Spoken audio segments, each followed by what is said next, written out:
Well, welcome to the 700 Club. Thanks so much for joining with us. We've got a very special show today because Mike Huckabee, President-elect Trump's choice for ambassador to Israel, is with us. Former Governor Huckabee has a long record as a staunch defender of the Jewish state. Israel is winning more victories in its war on Hamas and Hezbollah. The IDF eliminated another top Hezbollah leader in Lebanon, while more Hamas terrorists are surrendering in Gaza. Chris Mitchell reports from Jerusalem. In waves of attacks, Israel is systematically destroying Hezbollah sites in Beirut and other Lebanese cities.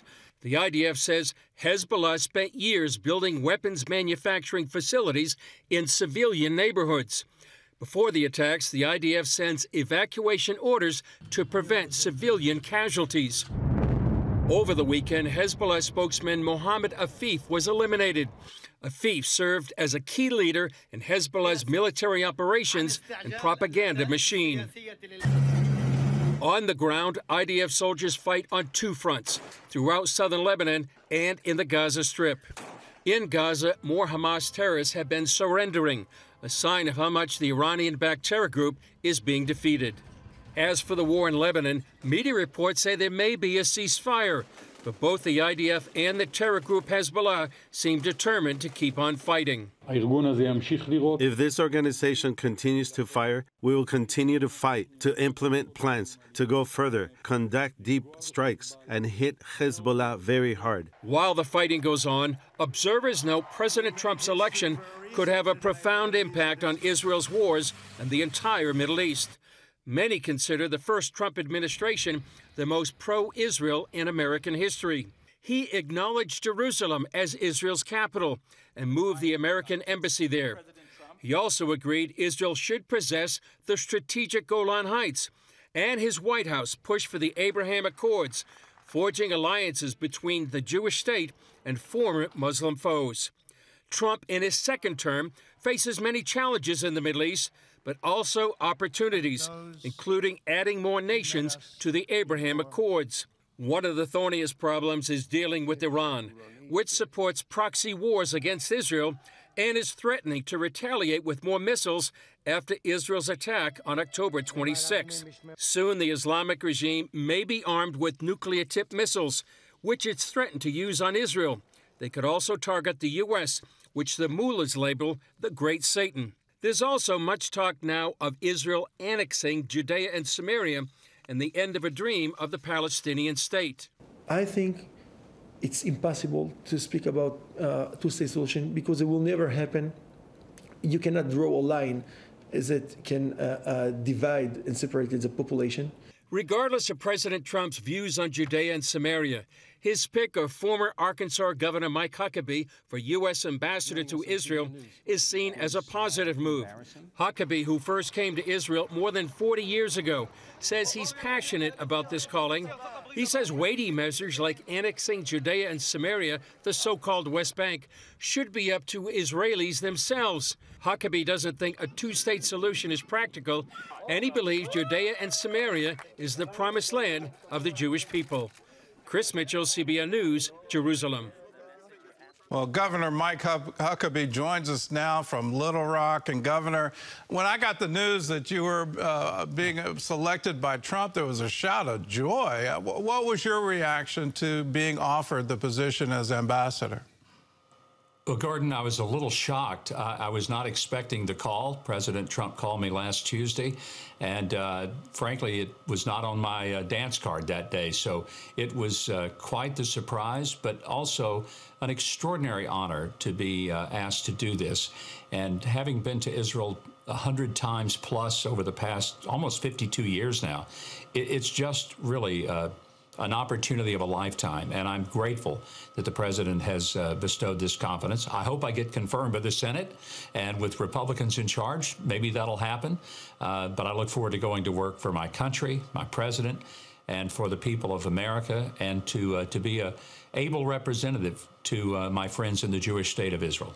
Well, I trust you'll sail through the Senate with flying colors.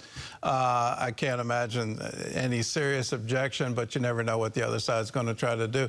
I know your personal views on Israel. How are you going to balance that?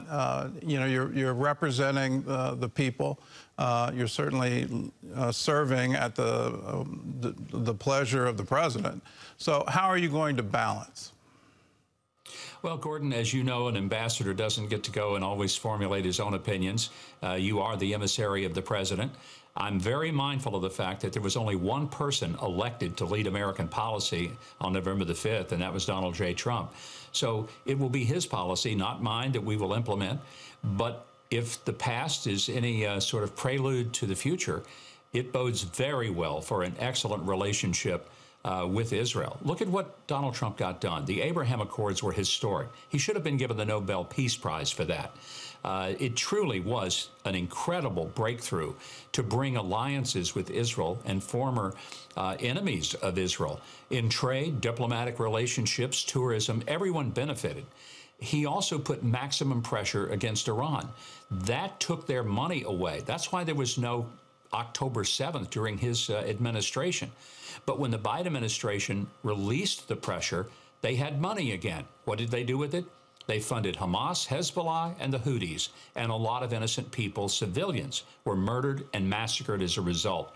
So if we look back at what Donald Trump did, recognizing the Golan Heights, moving the embassy, opening up whole new relationships in the Middle East, recognizing Jerusalem as the eternal and rightful capital of the Jewish people, you take a look at all those things together, and I have a feeling that there is, in fact I know because I'm hearing from many of my Israeli friends, an extraordinary sense of optimism, hope, and quite frankly, relief that President Trump will be back in office.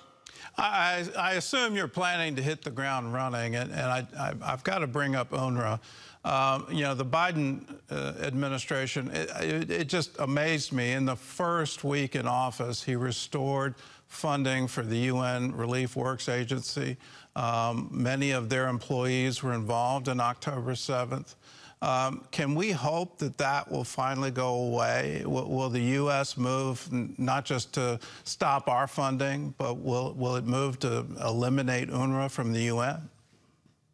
Gordon, I certainly hope so. I look at the team that the president has put together for foreign policy, Marco Rubio at State, Elise Stefanik as UN ambassador, and what I see are people who recognize that the UN is a hopeless organization. You know, I don't get to make the decision, but if it were up to me, we'd jackhammer the whole thing off, float it into the East River, and invite anyone who would like to have it to come get the thing and take it with them, because it's become a disgrace. And what our policy will be is not my decision to make. I would just tell you that it is an organization that has continually looked the other way at horrific human rights abuses, and then even put some of these bad actor states in charge of human rights. It's absurd, insane, and unfortunately, it's also been very hostile to Israel, which makes no sense whatsoever, since Israel is the only true democracy in all of the Middle East and the most free, liberated nation there is. So there ought to be an appreciation for what the people of Israel have done for their citizens, and even for those who don't like them. But I'm not sure we'll ever see that at the UN. Well, what are we going to see on the ground? Former Ambassador David Friedman, who has strongly endorsed you as ambassador, has put out a book, One Jewish State, calling for the West Bank, Judea, Samaria, to be now included in Israel's territory and essentially establish Jewish sovereignty, Israeli sovereignty over the entire territory. Is that even possible? I interviewed him and I said, you've thrown a bomb into American foreign policy. Is that a dream to hope for? Well, David Friedman is a very close friend, and he's been so supportive since this announcement. I think he could have gone back had he wanted to. So I feel blessed to be able to follow someone of his stature and expertise. I do agree. His book is, frankly, a real blueprint. Now, whether it will be the policy, I don't know. But I personally, again, I want to make clear, personal level. I'm not speaking for the administration that will be upcoming, not speaking for President Trump.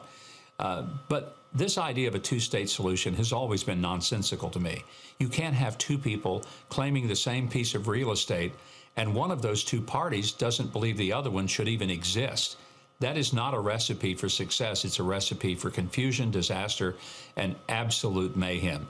So we've got to quit talking about it. And Republicans have been just as guilty as Democrats over the years, Gordon, as you know, trying to pretend that this was a real solution. It's not a solution. And everything that has been put on the table, everything has been soundly rejected by the Palestinian Authority and by all of those who claim to be part of it. So for anyone to say, well, why doesn't Israel do X? I tell you why. Because when they do propose anything, it's every single time rejected. And one thing we need to put a bigger focus on that the Biden administration has failed in, let's talk about those Americans who are still being held hostage. Maybe 7 Americans still hostage in Gaza, held by Hamas. That should never have taken this long, over 400 days, and that's inexcusable. Well, I'm going to ask you to speak from your heart. You're talking to evangelical Christians. It's certainly not lost on me the importance of you as an evangelical Christian. For the past, my near-term memory, it's always been a member of the Jewish community from America being appointed as ambassador to Israel. You as an evangelical Christian, how can Christians pray for you? How can Christians pray for Israel? And what do you view as the significance of your appointment? It is significant. To my knowledge, I'm the first evangelical to ever hold this post, if it happens, and I trust it will. But it's a bigger statement, I think, that the president is saying that evangelical Christians in America strongly support Israel. And we do, as you well know.